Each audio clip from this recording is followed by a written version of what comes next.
Tekno parts. I ordered these directly from Tekno. This is the ring and pinion gear for my Techno Bb 410. Now my EB 410 has a cracked front diff case, which I recently learned that's why I blew my front transmission up in the car, why it was clicking, and why the last race that I ran with my EB 410 I couldn't finish. I don't quite remember if I made a video about that or not, but my EB 410 has been waiting for these gears for a while, and they are now in. I was originally going to pull out the gears out of my ET 410, my Truggy.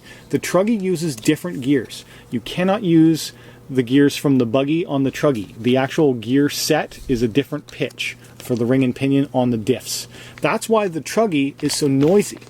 They use the same diff case. It's just kind of luckily had this diff case set. 6519B is a diff case set, and it comes with a full set front and rear. Now, the diff case broke on the rear of my Truggy, so I've already replaced that. And then I have to put this diff case onto the front of my buggy. Just goes together like that. Take this out of my buggy and replace it with this one with the new gears, and then that buggy is refreshed and ready to race again. Okay, this is kind of my racer's rack. So the Typhon 6S, it's still fully operational, have not run it in a long time, has a slightly bent front chassis and a bit of a gap here in the front diff case, but it still works.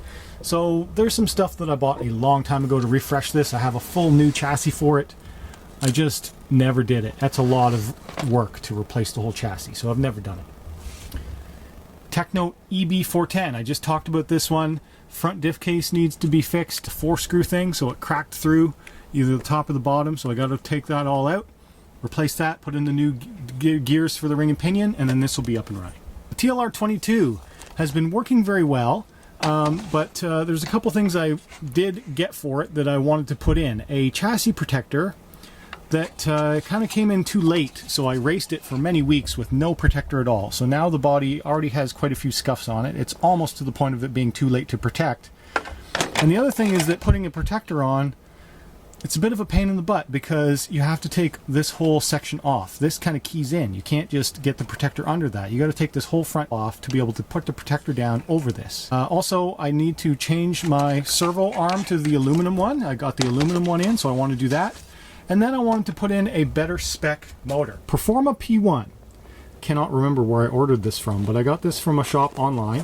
Performa Racing out of Switzerland. They make really good stock motors, and they make a qualified one and a non-qualified one. This is the non-qualified one, but it should be a significantly better motor than the Aries Pro I'm using now, so I got a new motor for the TLR. The Techno ET 410. The Truggy. I did fix this. It needed a new rear diff case, so it got a totally new rear diff case installed, and then the only other thing I need to do is build out wheels and tires for it. So I got a full set of ellipses, front and rear, for the Truggy, so I got to build those out. This is the Cat Camo X4. It needs nothing except for a tire change. The Creighton 6S, I got to do something about the front pillow balls are a little loose, so I got to fix those up. Summit, as far as I know, is good to go. It doesn't need anything. It's good to go. Granite 4x4, something is wrong with the slipper clutch assembly. It needs service. Too frustrated to deal with it, really.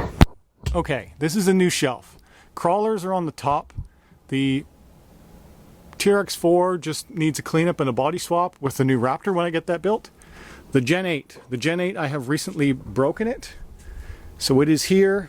The Gen 8 needs to have this front axle checked into and repaired, so I need to look into that. The Limitless. Still have not run the Limitless. It's still quite not nice enough out, as well as to be able to go out in public where you need to go do a speed run. There's just not an ideal time to do that, so I have not been doing it, have not touched it. I have some of the electronics mocked up. This is the motor I'll be putting into it. It's going to be very similar to like a stock 6S system, but I just want to try it out. So I've got this China motor and ESC. This is by Racer Star. That's the Racer Star motor and system that's in that. This is pretty much box stock, ready to go, but I do want to thicken the diffs. I want to put a significantly heavier diff weight in the center and then adjust some of the gearing on it.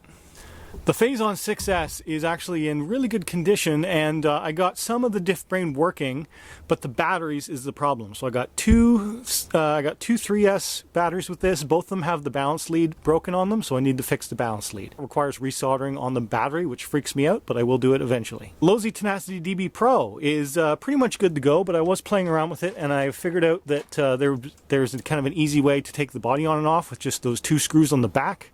So I was seeing, how quickly can you convert it over to a short course truck? The answer is pretty easily. Even to just kind of make a little standoff thing on the front here so you could run a short course body directly on top of this, or ideally would be to just remove this completely and put a short course body on if you wanted to race it as a truck. So I do recommend buying this instead of the truck, because this is pretty cool. You get the light bar, you get the buggy style body for doing speed runs. This body works way better than a short course truck does, improves the handling. And then if you want to make it a truck later, short course drag bodies are dime a dozen, and these ones are a lot harder to get and find. Then I've recently set up all this shelving as a fairly new storage area. So this is just a box with a spare truck in it. It's a full TT01 kit, but I've just only built the body when I built out this truck. So this is my original truck. So the original body's over there. And I have built the Bagheera body and used up some of the wheels and tires and other bits and pieces to convert it to a Bagheera. But this is still a full TT01 truck kit in here if I want to build it another chassis. This here is the F103 Gt. It needs nothing, but I never use it, and I might sell it. This is my TRF 419. It pretty much needs nothing. It's good to go. This is the Wltoys 1400 whatever it's called thing, and it's a fun little 14th scale car, I believe. 14th scale, 12th scale, something like that. This is a Cat K1 Aero that just needs to be cleaned up, refurbished for sale. These are the parts for said car, and I have some other parts to it as well. This is an original Fortec body from the 1990s. That the Fortec is the yellow BMW that's there, and I do have parts to make that better as well. I got a rear diff assembly thing that holds the rear A-arm on, so I need to put that in to fix up that chassis, because you can see that rear wheel is a little bit cockeyed there. It needs some service before it can be run again. That's a new body that is likely going to be used for USGT next season, and I might convert over my on-road racing to that style of body and retire this body style. The TA07, the Mercedes-Benz or the Aston Martin that you've seen for USGT racing is in here, and then eventually that will be run on that flame body. The Kong head. The Kong head, I don't like it, and I never use it, so I'm probably going to sell this. I've recently converted it over so that it's now a fully ready to go system. I converted it over to the Spectrum STX2 radio system, so I pulled the STX2 out of my new SMT10 Gravedigger and put it in this for resale. So I will likely be posting that for sale locally to me, a Kong head, just because I don't really like it that much. It'll be fun for someone who wants just a little bash around RC. I just have so many that I would rather put the money into something else. This is eventually going to become a slash 4x4 4S 6S Restomod street truck. It's been on a back burner project for a long time. I painted up this body, which is the Proline racing kind of Ford F-150 from the 50s style body, as well as it has a Mamba X in it. And it's going to get a 4600 kV motor. The Fortec 2.0 is pretty much ready to go as is, and this is a Durango DETC 410 that has seen much better days. It's just a random kind of slider right now, or roller I guess, because it's got wheels on it, half ripped apart, but this is just kind of a parts bin car that either I need to sell or it'll just get cobbled into something else. I did think about taking these nice racing shocks off and putting them on the Kong head, but then I decided I would rather just sell this off. The reason I do not really like the Kong head is because of it's so open diffs. Even with 6-wheel drive, it just does not get very good traction. So I don't really like it for that respect, and to fix it I have to tear apart this whole chassis, because the whole chassis is the gearbox.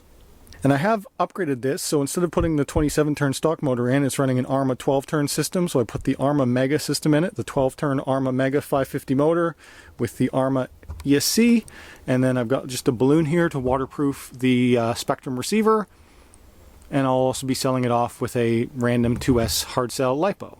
So overall, That's the state of most of my RCs, but I recently did just get another one in, so let's talk about that. So that was a little bit of a round tour of all the RCs that are currently in here. The only two that you didn't see was the UDR, which is currently out in the garage, and the XMaxx is in pieces, so it's all over the floor. I've ordered a new kit to build, and this one was a little bit of an impulse buy, a little bit of a, ooh, the TLR22 X4 is coming out, everyone's going to be getting these new four-wheel drive wheelers. And then right before the track shut down, I drove this kit, and I was very impressed with its handling versus my four-wheel drive RC buggy. So, I got this. Tekno 410.2. Yeah, this is the newest version of the same car that I currently have. So it has a bunch of revised parts, revised suspension geometry, arms, hinge pins. Pretty much all of the geometry of the way the car handles has been updated. Excellent kit. I'm excited to build it while we're all kind of shut down, and then I will have a fresh kit because my current buggy, because this guy here, my current EB410, has about 3 years worth of constant running on it. Like pretty much every week a track has been open, I've been there racing it. So its chassis is very worn out, and I really wanted to just build this as a new fresh car. I will probably be transferring over a lot of the electronics from that one, such as the brand new high-end brushless servo that I just put in it before things got shut down. I may be looking at upgrading the ESC and the motor. What do I got for a motor in there? I don't quite remember. I need to do some electronic upgrades along the way too, but mostly I'm just got a new kit to build while we're kind of shut down here. I'm excited to build this out. Very excellent kit. There's already been a bunch of stuff on the internet about it, so I'm not quite sure that I'm going to do a full build series about it unless you tell me that you want that. If you do want it, I will probably film some stuff, but really I was just going to build this for my own enjoyment and then do a little bit of an overview and then start racing EB410.2 at the track when we reopen. So that's my plan. Why didn't I get a TLR22 X4? Mostly because from a brand perspective I actually prefer Tekno. If Tekno made a two-wheel drive buggy, I would be racing that versus my TLR22. As much as I really enjoy my TLR22 5.0 DC Elite, I really do like Tekno stuff. So I really wanted to kind of put my loyalty into Tekno, into another kit, instead of switching brands to TLR's new four-wheel drive. The other reason I went for Tekno is value for money. So this car currently in Canadian money is sitting around $580 Canadian. The new TLR four-wheel drive has gone up to $790 or something crazy. Like the pricing of all the Horizon Hobby Source stuff went up by almost 10% because our dollar went down a little bit. But Tekno stayed the same. As well as Tekno allows manufacturer coupons. So I bought this from an online retailer that allowed me to use a manufacturer coupon, so I got another $70 US off of the US pricing, free shipping, all that stuff. So even though I got hit with border taxes and all that stuff to import it, it still ended up being significantly cheaper than had I bought it locally in my own country. So you just kind of got to play that game sometimes of just shopping around. You know, support who you want to support, but I also like to get a good deal when I can. So yeah, ordered a new Tekno. I really do like that the Tekno has 3 diffs in the kit. You get a front, a center, and a rear diff included. And on all the other new four-wheel drive vehicles, you get a center slipper. On all the associated TLR, most of the other new big brands that have come out with new cars, you don't get a center diff because they're kind of designed for, it almost seems like they're designed for carpet. This one is certainly designed as a dirt car out of the box, so I do like that. Alright guys, if you enjoyed this video, hit that like button. If you're new around here, subscribe. If you want to talk to me, leave a comment down below. And as always, thanks for watching.